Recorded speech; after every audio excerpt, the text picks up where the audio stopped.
Hi friends, welcome to my style cooking channel. இன்னைக்கு நான் உங்க கூட ஷேர் பண்ணிக்க போற ரெசிபி குட்டீஸ்ல இருந்து பெரியவங்க வரைக்கும் எல்லாரும் லைக் பண்ற yummy and டேஸ்டியான மசாலா macaroni பாஸ்தா எப்படி செய்யறதுன்னு பார்க்க போறோம். இந்த பாஸ்தா செய்யறதுக்கு எந்த ஒரு சாஸ்மே யூஸ் பண்ணாம வீட்ல இருக்கக்கூடிய சிம்பிளான இன்கிரிடியன்ட் மட்டுமே யூஸ் பண்ணி செய்ய போறோம். டேஸ்ட் வைஸ் எந்த ஒரு காம்ப்ரமைஸுமே இருக்காது. செம்ம டேஸ்டியா இருக்கும். இந்த ரெசிபி எப்படி செய்யறதுன்னு பார்க்கிறதுக்கு முன்னாடி நீங்க இன்னும் நம்ம சேனல் மை ஸ்டைல் குக்கிங்கை சப்ஸ்கிரைப் பண்ணல அப்படின்னா ப்ளீஸ் ஃப்ரெண்ட்ஸ் சப்ஸ்கிரைப் பண்ணிக்கோங்க. அண்ட் இந்த ரெசிபி உங்களுக்கு பிடிச்சிருந்தது அப்படின்னா மறக்காம இந்த வீடியோக்கு லைக் பண்ணுறீங்க.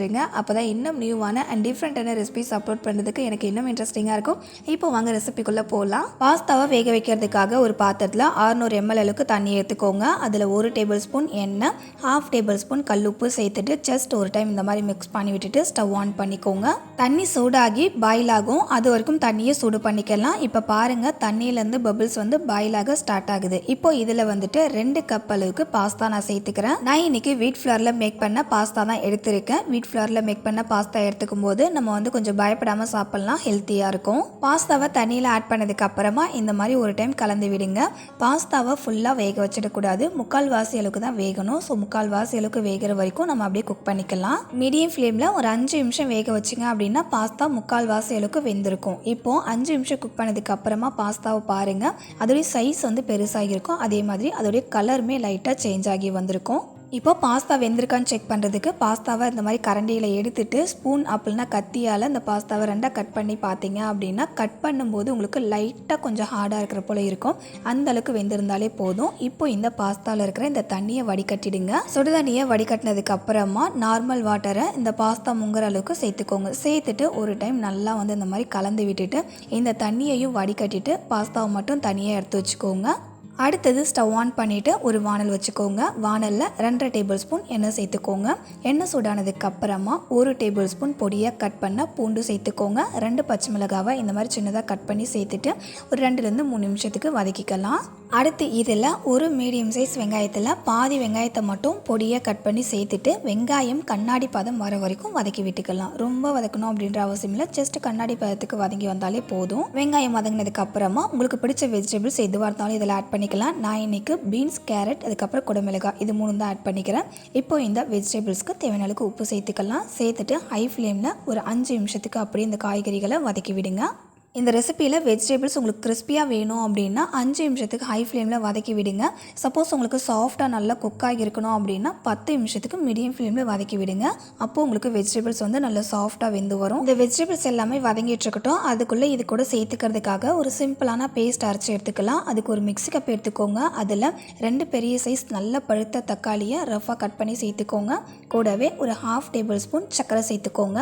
4லேருந்து 5 காஷ்மீரி மிளகாய் சேர்த்துக்கோங்க. இப்போ மிக்ஸி கப் க்ளோஸ் பண்ணிவிட்டு இதில் தண்ணிலாம் எதுவும் சேர்க்காம நல்லா ஃபைன் பேஸ்ட் கன்சிஸ்டன்சிக்கு அரைச்சிக்கோங்க. பாருங்கள், இந்த மாதிரி இந்த பேஸ்ட்டு தான் இந்த மசாலா பாஸ்தாவுக்கு ஒரு ஸ்பெஷலான டேஸ்ட் கொடுக்க போகுது. ஸோ ஸ்கிப் பண்ணாமல் இந்த பேஸ்ட்டை ரெடி பண்ணிக்கோங்க.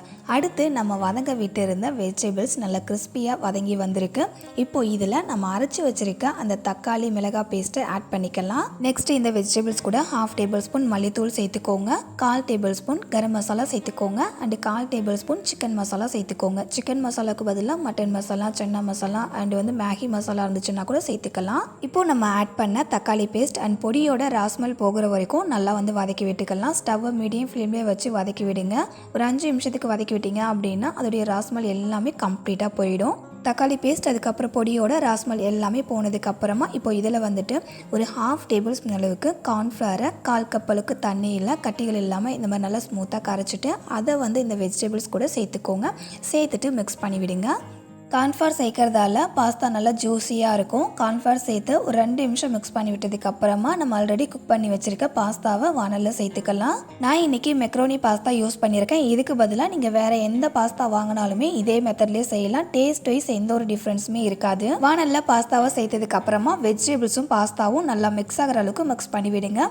பாருங்க, இந்த மாதிரி நல்லா மிக்ஸ் பண்ணி விட்டுக்கோங்க. இன்னைக்கு செஞ்சு காமிச்ச இந்த மசாலா மெக்ரோனி பாஸ்தா ரொம்ப ரொம்ப ஹெல்த்தியாக அண்ட் டேஸ்ட் வைஸ் செம்ம சூப்பராக சூப்பராக இருக்கும். கடையில் வாங்குகிற எந்த ஒரு இன்ஸ்டன்ட் சாஸுமே சேர்க்காம வீட்லேயே நம்ம ஃப்ரெஷ்ஷாக ஒரு பேஸ்ட் அரைச்சி சேர்த்து செஞ்சுருக்கோம். பாஸ்தாவை பார்க்கும்போதே உங்களுக்கு தெரியும் அது எவ்வளோ ஜூஸியாக அண்ட் எம்மி அண்ட் டேஸ்டியாக வந்திருக்கு அப்படின்றது. கண்டிப்பாக இதே மாதிரி நீங்களும் உங்கள் வீட்டில் இந்த மசாலா மெக்ரோனி பாஸ்தாவை செஞ்சு பார்த்துட்டு உங்களுடைய ஃபீட்பேக்கை மறக்காமல் என் கூட ஷேர் பண்ணிக்கோங்க. லாஸ்ட்டாக இந்த பாஸ்தாவில் கொஞ்சமாக கஸ்தூரி மெத்தி சேர்த்துட்டு மிக்ஸ் பண்ணி விட்டுக்கோங்க. கஸ்தூரி மெத்திக்கு பதிலாக கொத்தமல்லி இலை அப்படின்னா ஸ்ப்ரிங் ஆனியன் கூட சேர்த்துக்கலாம். அவ்வளோதாங்க, நம்மளுடைய மசாலா மெக்ரோனி பாஸ்தா செம்ம டேஸ்டியாக எந்த ஒரு சாஸுமே சேர்க்காம செம்ம ஜூஸியாக ரெடி ஆகிடுச்சு. ஓகே ஃப்ரெண்ட்ஸ், இன்றைக்கி உங்க கூட ஷேர் பண்ணிக்கிட்டேன் இந்த மசாலா மெக்ரோனி பாஸ்தா ரெசிபி உங்களுக்கு பிடிச்சிருக்குன்னு நினைக்கிறேன். பிடிச்சிருந்தா மறக்காம இந்த வீடியோக்கு ஒரு லைக் பண்ணுறீங்க. இந்த ரெசிபி உங்களுடைய ரிலேட்டிவ்ஸ் தெரிஞ்சவங்க ஃப்ரெண்ட்ஸ் எல்லாருக்குமே ஷேர் பண்ணிக்கோங்க. அண்ட் இதே போல் ஒரு இன்ட்ரெஸ்டிங்கான அண்ட் நியூவான டேஸ்டியான ரெசிபியோட நாளைக்கு மதியம் 3 மணிக்கு மீட் பண்ணலாம் ஃப்ரெண்ட்ஸ். தேங்க்ஸ் ஃபார் வாட்சிங். பாய்.